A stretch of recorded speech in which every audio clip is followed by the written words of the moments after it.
Dust devils danced across the trail as my stagecoach rattled toward dusty oblivion.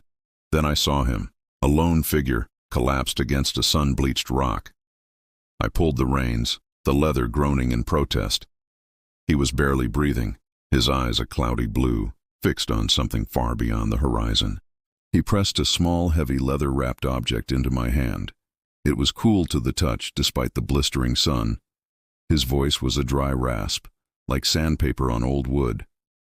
"Take this, to Willow Creek," he whispered, each word a monumental effort.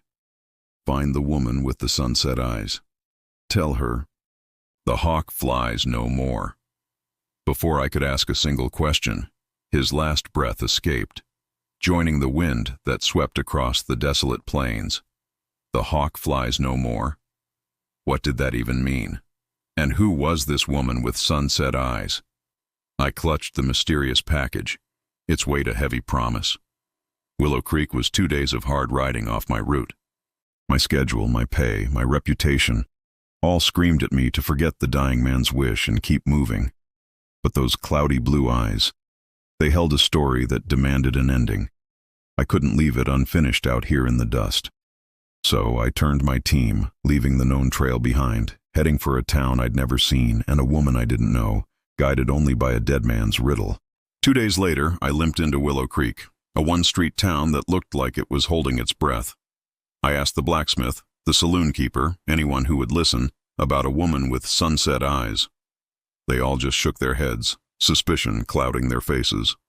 As dusk painted the sky in shades of orange and purple, I felt a tap on my shoulder. An older woman, her face a roadmap of hard-lived years, looked at me. Her eyes, they were the color of the setting sun. "You're the stage driver," she stated. Not a question. I nodded, my throat suddenly dry. I gave her the message. He said, "The hawk flies no more." A single tear traced a path through the dust on her cheek. She took the leather package from my hand and unwrapped it. Inside was a tarnished silver locket. She opened it. On one side was a portrait of a young, smiling man, the man I'd found. On the other, a younger version of her. "He was my brother," she said softly, her voice thick with unshed grief. "A lawman. The Hawk, they called him. He went after the Miller gang alone." She closed the locket, clutching it to her chest. "Now I know. Now he can rest." In that moment, I wasn't just a stagecoach driver. I was a link in a chain of love and loss. The frontier takes so much, but sometimes it lets you give something back.